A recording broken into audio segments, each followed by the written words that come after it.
I've shared this with a few number of people, and it's maybe inspired some people to try it themselves, maybe not. But so let me just give you a little bit of a background. So, I can say I'm very fortunate that Mandy and I have been able to enjoy 2 to 4 weeks of vacation every year.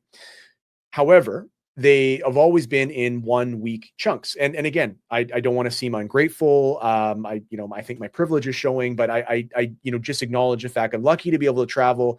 But at the same time, we've only ever gone for 1 week stretches because we've always had to fit it around Mandy's school schedule, and she's an employee, only gets so many days off a year, etc.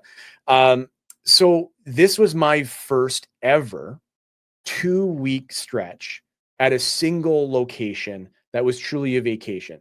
The asterisks of that statement would be we did 3 weeks in Thailand, we did 3 weeks in Costa Rica, but we were backpacking. Then we were younger, and we're always on the move, and there's like honestly a little fear. It's a very exciting, exhilarating travel experience, but I wouldn't really call it like rest and recoup. It's more of an intense thing. So this is the first time we've ever just laid by the pool for 2 weeks.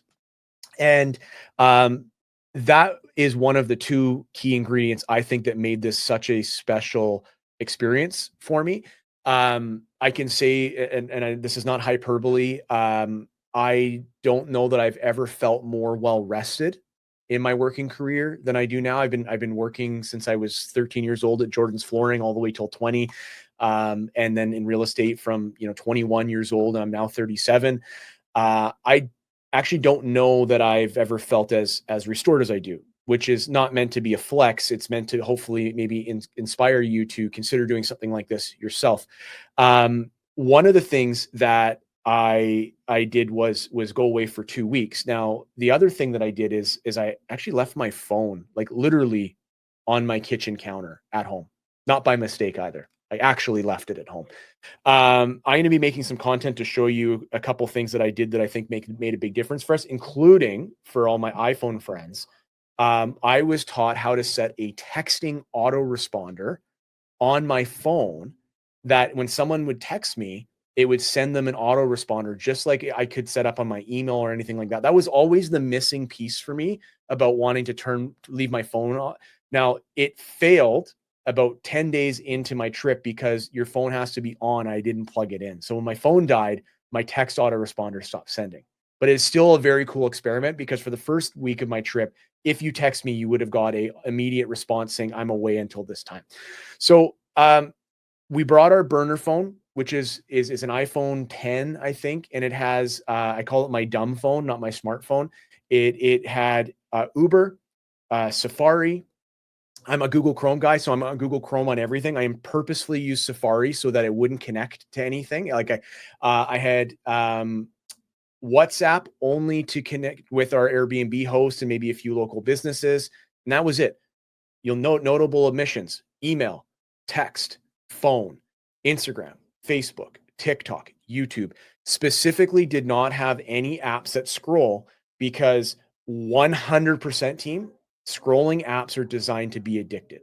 That's just common knowledge, right? The creators of these apps and the iPhone engineers have said as much. They're designed based off of similar brain chemistry cues that casinos use to keep our receptors lighting up. And so the rule was no scrolling apps. Oh yeah, we had Spotify on there because you got to listen to music when you're away. So that was sort of the backdrop. And so I won't go on for much longer here, but I just want to share this with you, like that the experience wasn't easy. It's become very clear to me how I'll just use the word again, addicted to dopamine I am. Through all my screens, all my digital devices, all my notifications, all this fun stuff I get to work on. It's also exciting. It's also so exhausting if you don't put boundaries around it. So the first 3 days of 14 were exactly the same as the first 3 days anytime I went away for a week. And that was pure drunken debauchery. A lot of fun. I ate everything. I drank everything. I had a really good time. On day 4, what was interesting was normally I would be like, oh, it's day 4. We're like over the hump. We're going home in 3 days. And so I'd kind of continue on with my shenanigans and whatnot. And then I'd cry on the plane ride home because I wouldn't be ready to come home.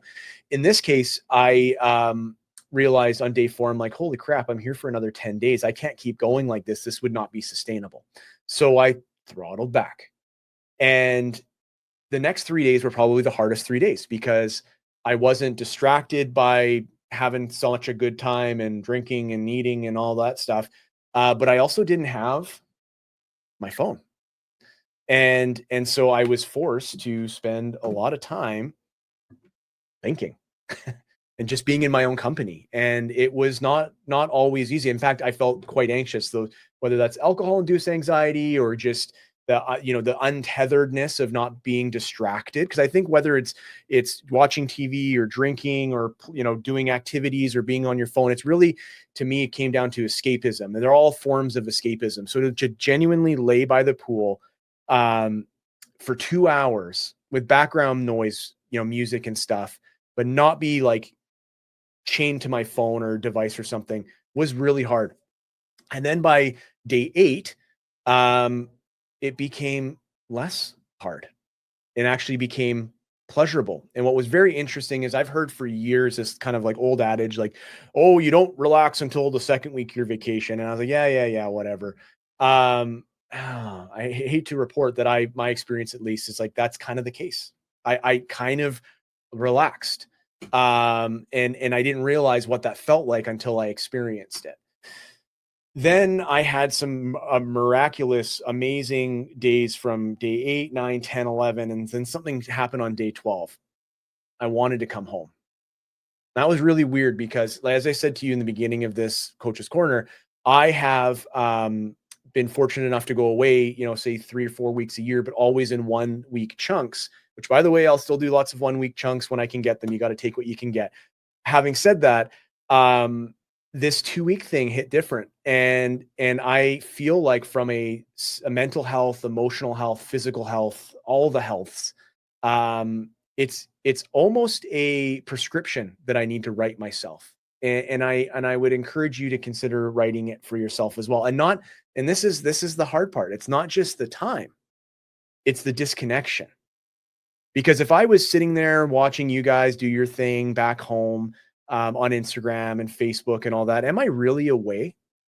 Right. One of my favorite books that I've read in the last few years is from Benjamin Hardy. It's called Be Your Future Self Now.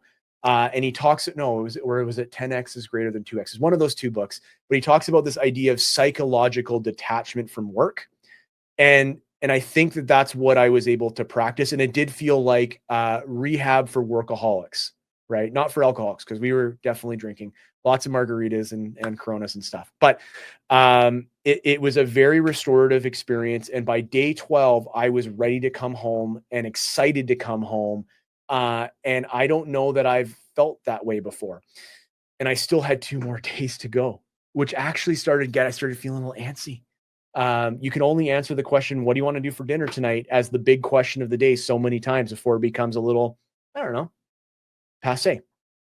So here I am back, feeling great, little overwhelmed with the catch up.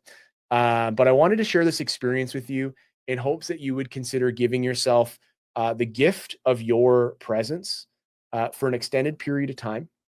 I have a resource if anyone's interested. It's called Take a Break, How to Take a Break as a Realtor, that goes through different styles of breaks, how to find someone who can cover for you, different compensation models for taking a break, even a bit of a contract you can use in an agreement just to try to smooth the edges of your agreement with whoever's going to cover for you. If you want a copy of that, just send me an email with the subject line break, and I'll be happy to send that to you. And really seriously consider the idea of getting a second phone. I've shared this now. I've had a burner phone for a couple of years, and a number of my coaching clients and a few of our colleagues have done the same. And just the act of being able to go for a hike for a couple hours without your main phone, but still have Spotify, still make an emergency call if something, crisis happens, whatever. It's not the same as going for that same 2 hour hike with your primary phone, in my experience, nonetheless. So all of that to say, team, I appreciate you. I appreciate your time and attention. Thank you for everyone's well wishes on coming back. I am a small business owner like you, and the idea of going away and what I could miss out on, or what what bad things could happen, definitely occupy my mind too.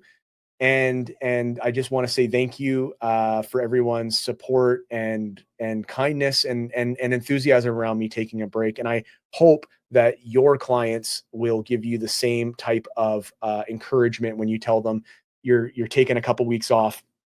And however, you're covered because we've got great colleagues that are going to step in. Okay. All right. That's it. Appreciate you.